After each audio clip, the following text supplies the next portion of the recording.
Quiero invitarles para que leamos un versículo de la palabra del Señor. Salmos 8, el verso 4. Salmos 8, el verso 4.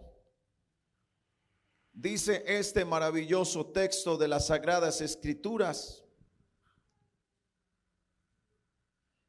digo, ¿qué es el hombre para que tengas de él memoria? Y el hijo del hombre para que lo visites. Tenga la bondad de ocupar sus asientos.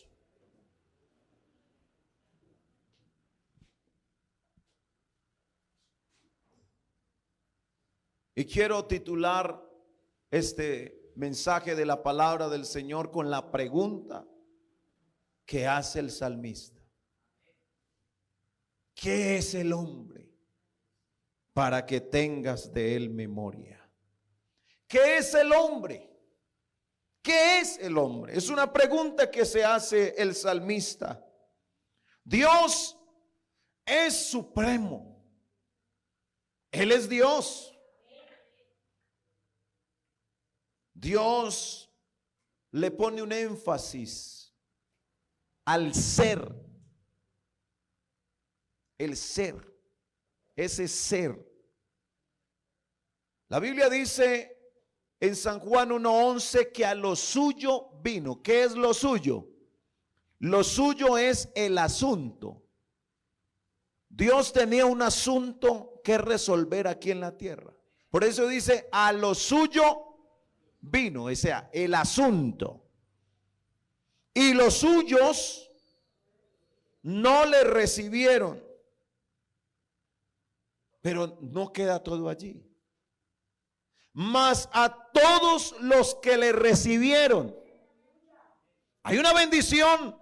A todos los que le recibieron, les dio potestad de ser, mire la expresión, de ser hechos. Hay una hechura de Dios a los que le reciben a Él. Hay un hecho poderoso de Dios de ser hechos. Hermano, nosotros podemos contar los hechos poderosos de Dios. Amén. Las enseñanzas de Jesús tienen vigencia. El Señor dice, ustedes son la luz del mundo. Y luego dice, ustedes son la sal de la tierra. Y el apóstol Pablo no se queda atrás cuando escribe en la primera carta a los Corintios, el capítulo 15, en donde él está hablando acerca de la resurrección de Cristo. Y en el verso 10, él hace un reconocimiento total y absoluto a la gracia de Dios. Pablo dice, pero por la gracia de Dios, ¿soy qué? Lo que soy. Ahí está hablando en todo sentido. Y su gracia no ha sido en vano para conmigo. Antes he trabajado más que todos ellos. ¿Quiénes son todos ellos? Cuando usted lee, hermano, allá en el capítulo 15, los primeros versos, dice que en la resurrección de Cristo, Él se apareció a 500 hermanos. Habla de unas mujeres a las cuales el Señor se les apareció para demostrar su resurrección. Y él en ese momento, el apóstol está diciendo, y he trabajado más que todos ellos. Pero él no se queda ahí. Porque donde se quede ahí, entonces ya no reconoce la gracia de Dios. Pero él dice que él ha trabajado más que todos ellos, pero que no él. Y mire cómo dice, pero no yo. He trabajado más que todos ellos, pero no yo, sino la gracia de Dios conmigo. Hermano, voy a cumplir 27 años de bautizado el 31 de diciembre, si Dios me presta la vida hasta ese día. Y yo no puedo decir, hermano, estos 27 años que yo he llevado. No, hermano, yo no los he llevado. El Señor por su gracia me ha sostenido. Y yo estoy seguro que a usted también esta gracia lo tiene sostenido, porque es la gracia de Dios la que nos sostiene. Es la gracia del Señor. El ser de la persona denota permanencia. El ser, mire, Dios está interesado en cuidar nuestro ser. Usted puede hacer muchas cosas, pero lo que usted haga es temporal. Pero lo que usted es lo que tiene que permanecer. Y el que es de Dios permanece, y el que no es de Dios deja de permanecer.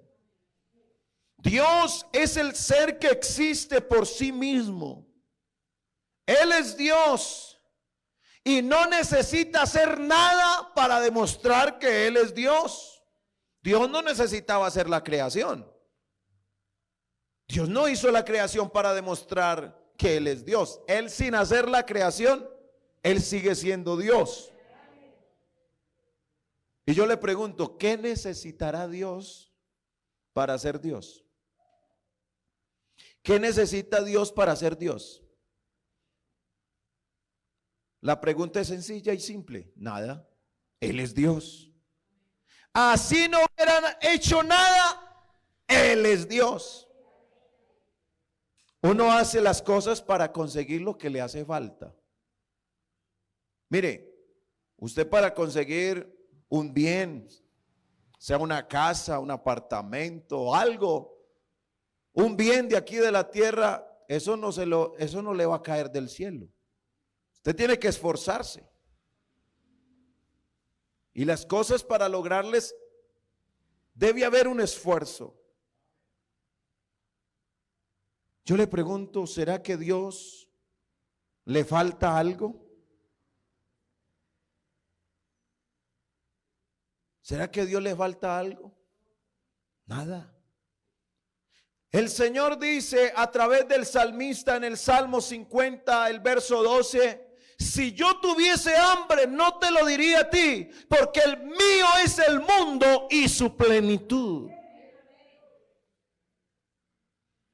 La Biblia claramente nos muestra que el que sabe hacer lo bueno y no lo hace, le es pecado. Hay unos que dicen, pero no hacen. Hay otros que hacen, pero no son.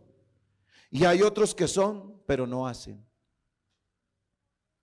Pero nosotros como hijos de Dios debemos decir, debemos hacer y debemos ser por la gracia del Señor. Eso se llama coherencia. Ser, hablar y hacer. Tiene que haber una coherencia. Usted no puede decir, yo soy cristiano, pero los hechos muestran otra cosa. Por ejemplo, mire la coherencia que tiene, hasta el diablo tiene coherencia en lo que hace. ¿Por qué el diablo miente? ¿Por qué el diablo es mentiroso? Porque la Biblia dice que él es mentiroso desde el principio. ¿Y por qué el diablo roba? Porque es ladrón. Hasta el diablo es coherente. Él actúa de acuerdo a lo que es. Nosotros tenemos al único y sabio Dios por lo que Él es, el Señor Jesucristo. Él es el Rey del universo. Y en Dios hay coherencia. Él no necesitaba hacer nada para demostrar ser Dios, pero lo hizo. Y lo grande es que la Biblia en su lenguaje humano, porque la Biblia es la palabra de Dios en lenguaje humano. ¿Cómo hace Dios para transmitirnos sus verdades? Sino a través de un lenguaje humano, porque si no, no lo hubiéramos entendido. Y nos encontramos con analogías que son figuras del lenguaje que nos ayudan a comprender lo que Dios quiere que comprendamos. Por ejemplo, la Biblia dice que Dios sopló aliento de vida. Eso no es literal, porque algunos piensan que el Señor formó el muñequito y vino. ¿Cierto que es lo que usted piensa? Que usted piensa de manera literal. Pero es una manera de decir que Dios fue el que dio la vida y que aquel ser que era solamente un muñequito, el Señor le dio vida. El hombre es beneficiario y receptor de lo que proviene de Dios. Así que, ¿usted qué entiende por espíritu? Cuando la Biblia dice que Dios es espíritu, ¿usted qué entiende?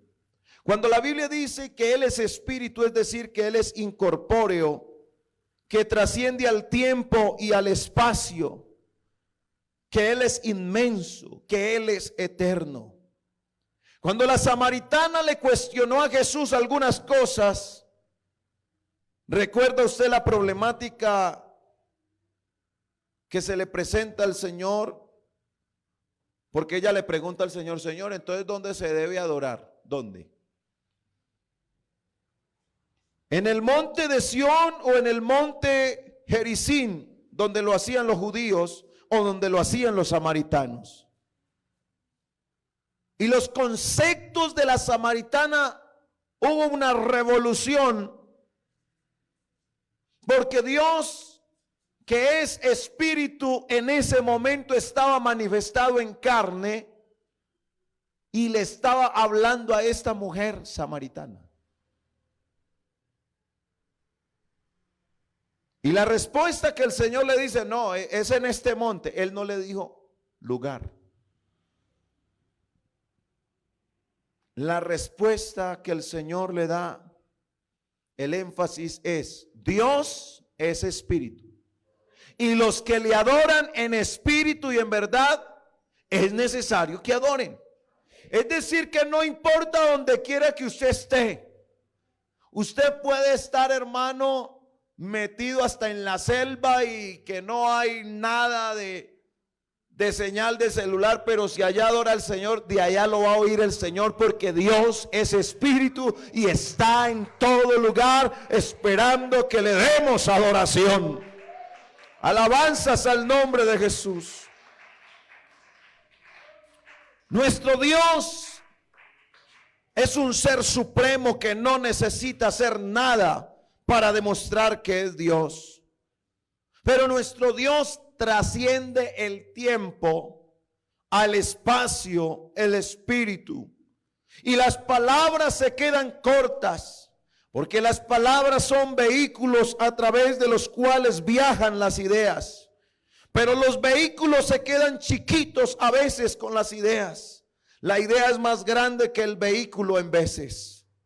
Lo mismo pasa con las palabras, que son camisas de fuerza. Usted trata de meter una idea como que la idea va más allá de la palabra. Y las palabras entonces son limitadas. Por eso cuando uno hace una doctrina de una palabra, uno puede quedarse corto. Usted puede preguntar, ¿en qué calle o en qué carrera encuentro a Dios para yo ubicarlo? Pero usted no puede decir en qué calle o carrera encuentro a Dios. Porque Job quería una dirección. Job quería saber, bueno, ¿dónde hallo a Dios? ¿Dónde lo encuentro? Deme la dirección. Si alguien sabe, deme la dirección que yo lo voy a buscar. Y él pregunta, ¿quién me diese a saber dónde hallar a Dios? ¿Quién me diera la dirección? Porque yo iría hasta su silla. Me postraría y lo adoraría. Pero qué bueno es saber que Dios está en todas partes. Dios no tiene lugares de adoración. Dios no necesita lugares de adoración. Dios necesita adoradores que lo adoren en espíritu y en verdad. Estamos hablando de ese Dios que transmite, que otorga, que da de su ser a una criatura. Y el Señor sopla y transfiere de su naturaleza. Y la Biblia dice que cuando Él sopló sobre el ser humano, el hombre fue un ser viviente. Por eso es que el ser humano surge por el resultado de un acto de donación, porque el Señor donó de su ser para que el hombre pudiera ser un ser viviente. Por eso es que la Biblia dice que somos participantes de su naturaleza divina. ¿Por qué somos participantes de su naturaleza divina? Porque Él nos participa a nosotros. El ser humano nace en condenación, el ser humano nace en pecado. Pero cuando usted tiene la oportunidad de oír la palabra de Dios, es la palabra de Dios la que nos limpia de toda contaminación de pecado. Cuando usted va a tomar una casa para habitarla, ya cuando la tiene, ¿qué es lo primero que usted hace con esa casa?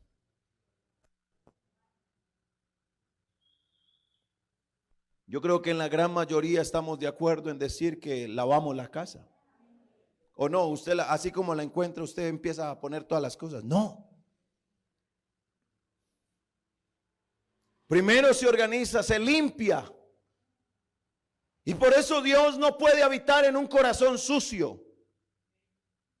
Y cuando una persona que ha sido limpia por la palabra, pero se ensucia de pecado nuevamente, porque puede surgir que un bautizado en el nombre de Jesús peque, mancha su vaso, mancha su vida. Él necesita nuevamente una limpieza para poder el Señor morar en él. Nosotros necesitamos dejarnos limpiar por la palabra de Dios para que Él pueda ser morada en nuestras vidas. Y entre más nos desocupemos de cosas que nos hacen daño, más nos va a llenar el Señor de Él. Amén. El salmista dice esa pregunta: digo, ¿qué es el hombre? Para que tengas de él memoria, o el hijo del hombre para que lo visites. ¿Por qué creó Dios al hombre? ¿Por qué lo creó? ¿Por qué el Señor nos creó seres racionales? Usted puede pensar las cosas. Usted no está aquí porque le dijeron vaya al culto. Ah, sí, voy al culto. No, usted es un ser que piensa, porque Dios nos hizo seres racionales que pensamos.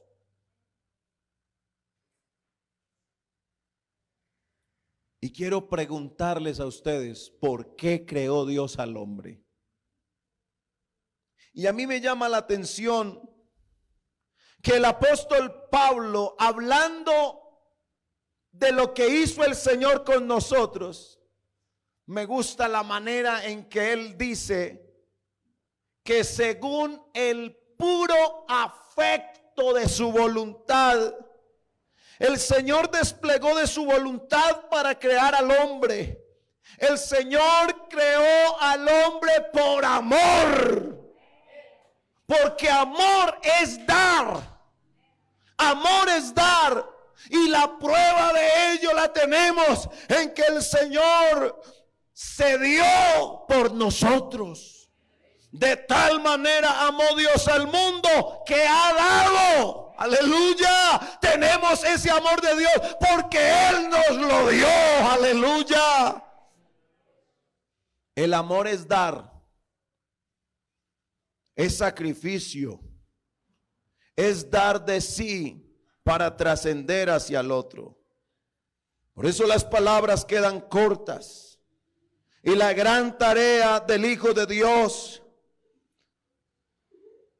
están formuladas en las palabras que Jesús dice: si alguno viene en pos de mí, niéguese a sí mismo, tome su cruz y sígame. ¿Sabe qué está diciendo el Señor ahí? Que se salga de sí, sálgase de sí y viértase en otro. El ser humano de por sí es egoísta. Por eso es que hay matrimonios que se dan por egoísmo. Y suena bonito, pero no es verdad. Porque algunos dicen: me voy a casar para ser feliz, para ser. Eso es un error egoísta. Porque él está pensando en él. Pero uno no se casa para ser feliz, uno se casa para hacer feliz al otro. El ser humano es egoísta. Y después de la caída de Adán y Eva en el pecado, el hombre se volvió egocéntrico. Primero yo, segundo yo, y se estalló. Y si queda algo, para mí. Usted ve el egoísmo. Usted no le tiene que enseñar egoísmo a nadie. Usted ve el egoísmo hasta en un niño. Usted ve el egoísmo. Regálele un helado a un niño y después pídale a ver qué le dice. Algunos dicen hasta así, haciendo cara fea, mío, mío, no me lo quita. Y es un niño apenas que está aprendiendo a vivir. Pero qué bueno es saber que la Biblia dice que nuestro Dios no estimó el ser igual a Dios como cosa que aferrarse, sino que se despojó a sí mismo. Es decir, se dio para que usted hoy podamos disfrutar de esta salvación. Él se dio por nosotros. Esto es maravilloso. La creación se hizo por amor. Por eso cuando se trata de trascender, de ir más allá, el ser humano es creado para comunicarse, para tener comunión, para tener relación. Y tiene razón aquel que apunta en el rasgo característico del ser humano según el puro afecto de su voluntad. Es su voluntad más que la libertad. El ser humano hace uso de la libertad con que fue creado mediante la voluntad, y por eso la voluntad forma parte fundamental en la vida del hombre. Hemos sido permeados de corrientes teológicas con pensamientos que altercan muchas veces con la palabra de Dios. Y hay una corriente por allí que dice, hablando de la voluntad absoluta, desconociendo que Dios tiene esa espera, esa paciencia a la voluntad suya. Dios espera que en su voluntad el hombre acceda al amor de Él, pero porque el hombre quiere.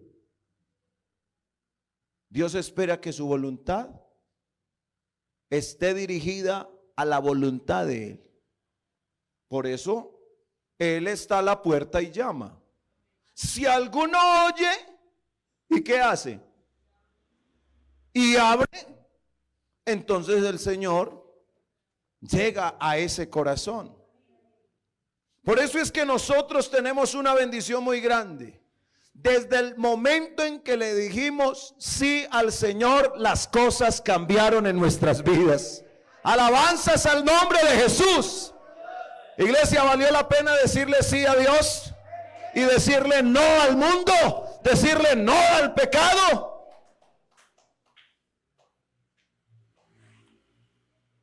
Cuando Da Vinci el gran escultor, fue a realizar su obra maestra, mandó a traer un mármol de la cantera.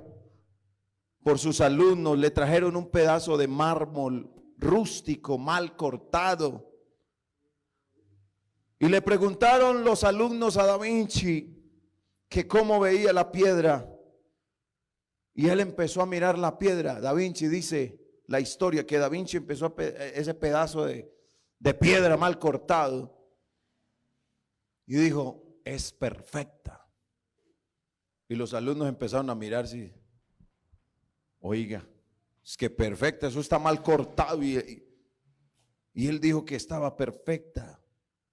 Porque ellos solamente miraban el pedazo de piedra rústico, pero Da Vinci estaba viendo la escultura que iba a ser de esa piedra. Nosotros hemos sido arrancados de la cantera y estamos en las manos del mejor maestro que hay. Y yo diría el mejor maestro, el maestro de maestros, aleluya, el maestro por excelencia. Y él tiene el cincel y él tiene el martillo, que es su palabra, y el cincel son sus pastores, y él está esculpiendo una obra perfecta en nosotros. Por eso mientras el enemigo ve tus errores, ve tus fallas, ve la manera en que tú le has fallado a Dios, y el diablo te dice, tú para qué vas a la iglesia, tú con todas las cosas que has hecho, tú como te has portado de mal con Dios, tú no mereces nada, ni deberías orar, ni deberías asistir a los cultos. Oh, pero cuando usted llegue a este lugar, aunque seamos esas piedras rústicas, nuestro maestro dice, es perfecto, porque él ve la obra que puede hacer en nuestras vidas a través de su palabra.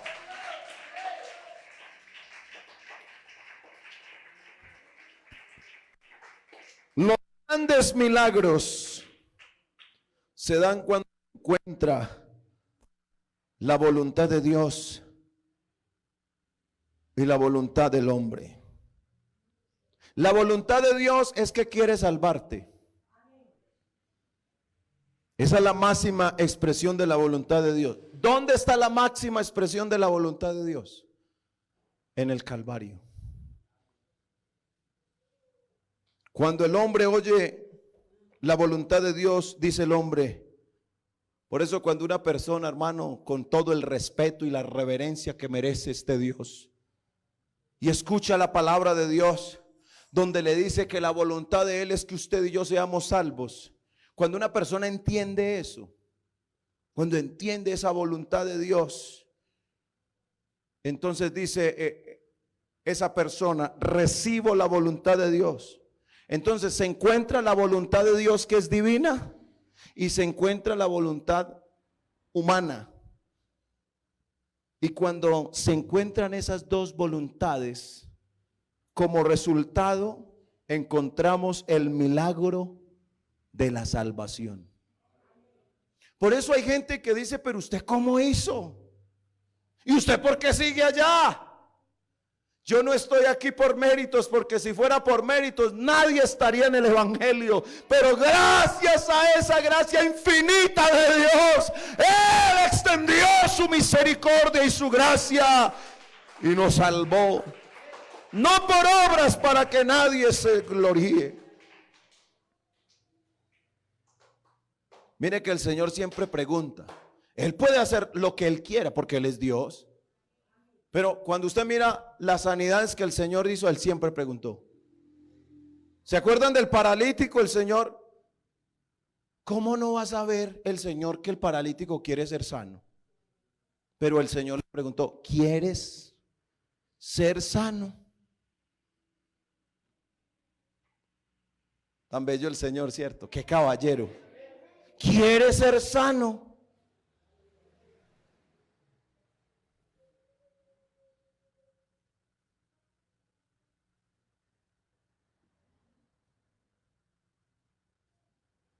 ¿Quiere ser sano?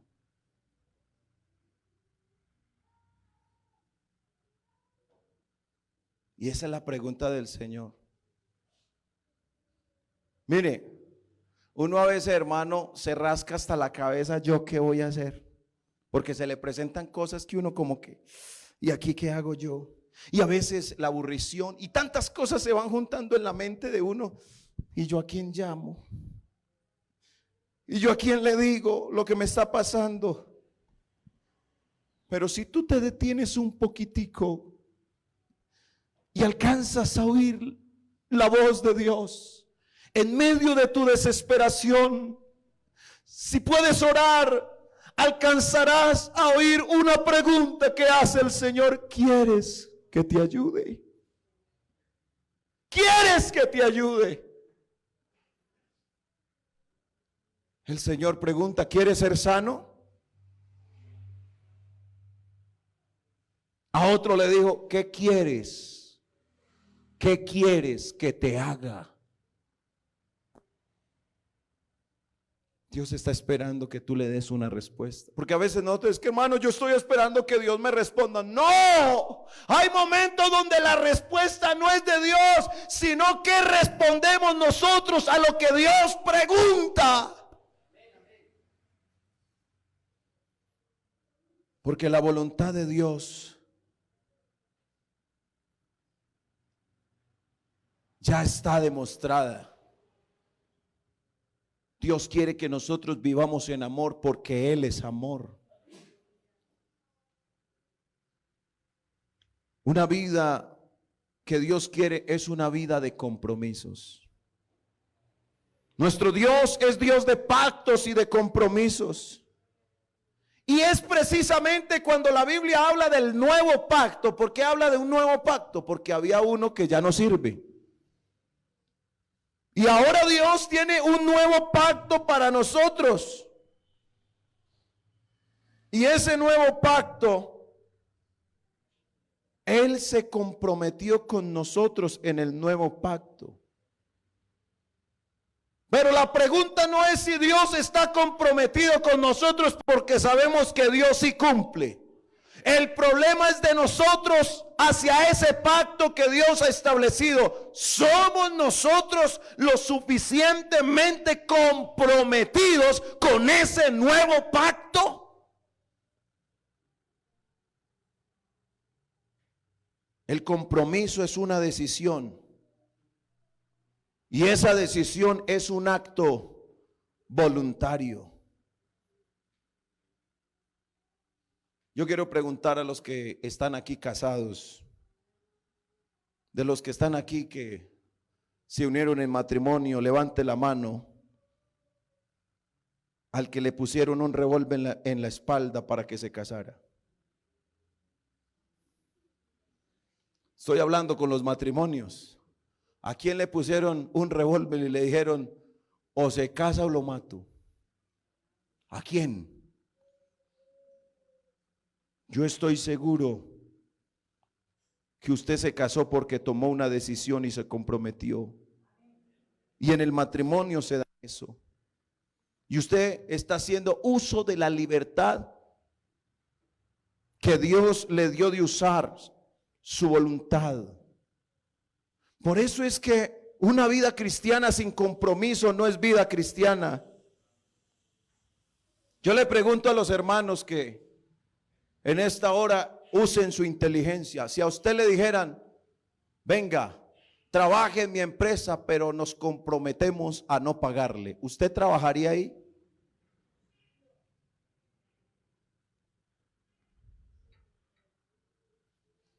Venga, trabaje conmigo que yo le pago el día que menos usted lo piense. ¿Usted trabajaría en esa empresa? O si usted tuviera una casa, usted se la arrendaría a una persona que le dice: yo la verdad no me comprometo a pagarle, pero yo me meto en esa casa a vivir. Usted se la arrienda.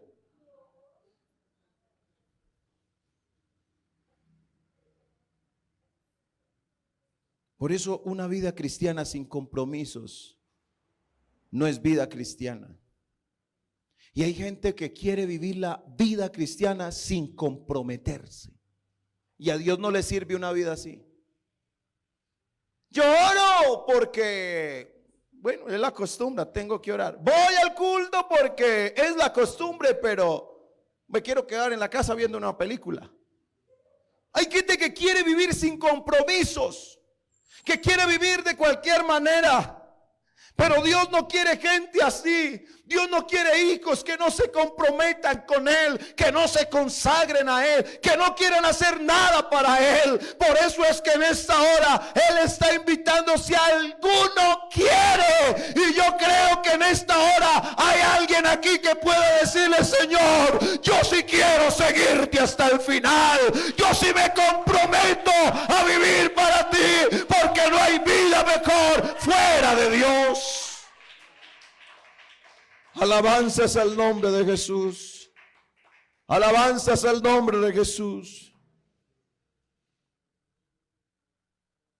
Yo te pregunto, ¿por qué el Señor se acuerda de nosotros? ¿Por qué el Señor nos tiene en cuenta a nosotros? ¿Tú por qué estás en la iglesia del Señor? Hay personas mejores que nosotros, pero el Señor nos llamó fue a nosotros. ¿Qué es el hombre para que tengas de él memoria? Que Dios se acuerde de mí.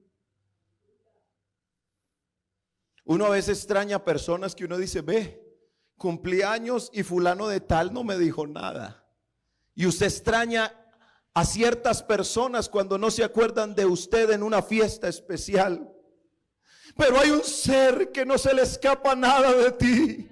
Hay un ser que no se le escapa ni tu sueño, porque Él dice la palabra del Señor, que el que nos guarda no duerme. Aleluya.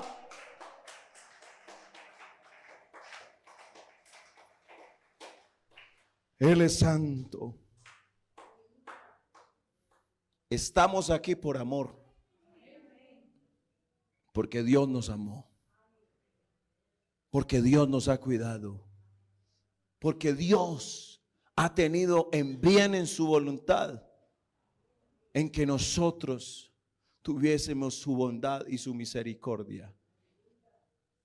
Mire, hermanos, yo sé que en esta hora muchas veces el sentido de culpa. Mire, Dios puede perdonarnos de cosas que hacemos, porque usted le pide perdón y yo creo en el perdón de Dios. Pero a veces se queda en la conciencia nuestra la culpa. Y uno se siente culpable. A pesar de que ya el Señor le haya hecho sentir a uno que ya lo perdonó, pero está esa culpa. Y tenemos que decirle al Señor que con su amor sane esas heridas de la culpa. Porque hay gente que Dios hace rato la perdonó, pero ellos se sienten culpables de lo que hicieron mal. Y uno eso lo tiene que rendir a los pies del Señor. Así como les hice la pregunta del matrimonio, se la voy a hacer. ¿A quién le pusieron un revólver en la espalda y le dijo: bautízate o te mueres? Yo quiero llevarlo a usted a que se acuerde ese momento cuando entraste en las aguas bautismales. ¿Sí te acuerdas? ¿Quién te obligó a hacerlo? ¿Quién te dijo que lo tenías que hacer? Yo sé que la gran mayoría van a estar de acuerdo conmigo en decir: yo quise entregarle mi vida a Jesús. Hermano, y si de algo nosotros podemos vivir agradecidos, es desde ese día que le entregamos nuestra vida a nuestro Señor Jesucristo. Yo estoy seguro que las fallas no han sido de Dios con nosotros. Las fallas más bien han sido de nosotros hacia Dios. Y yo le pregunto: ¿Dios ha dejado de ser tu Dios por eso? Si todos los días experimentamos su misericordia, si todos los días podemos respirar, si todos los días podemos abrir nuestros ojos y mirar un nuevo día, es porque el Señor nos está demostrando que su amor sigue siendo grande, que su misericordia es desde la eternidad y hasta la eternidad, y su gracia no ha sido en vano en nosotros. Alabanzas al nombre de Jesús. Este año ya está pronto a culminar y viene uno nuevo. Pero el Señor quiere gente que termine el año comprometida con Él e inicie uno nuevo comprometido con Él. Y de esos están aquí oyendo la palabra de Dios. Pero solamente los que tienen la decisión firme. ¿Quién en esta hora tiene esa decisión firme de colocar su voluntad en las manos de Jesús y decir: Señor, lo que tú tengas para mí, heme aquí. Lo que tú quieras para mí, heme aquí. Señor, sin reparos quiero hacer tu voluntad. Me quiero comprometer con tu palabra, pero ayúdame a serte fiel. Y yo estoy seguro que si usted le pide la ayuda al Señor, Él no se la va a negar, porque aquel que pide su ayuda recibe la ayuda de Dios. Pedro se hundía y él le dijo: Señor, sálvame que perezco. Y el Señor extendió su mano y le ayudó para que no se hundiera en el mar. Y yo sé que si alguien en esta hora le clama al Señor y pide su ayuda, este Dios tan grande le va a ayudar para que permanezcamos firmes y fieles en el nombre de Jesús.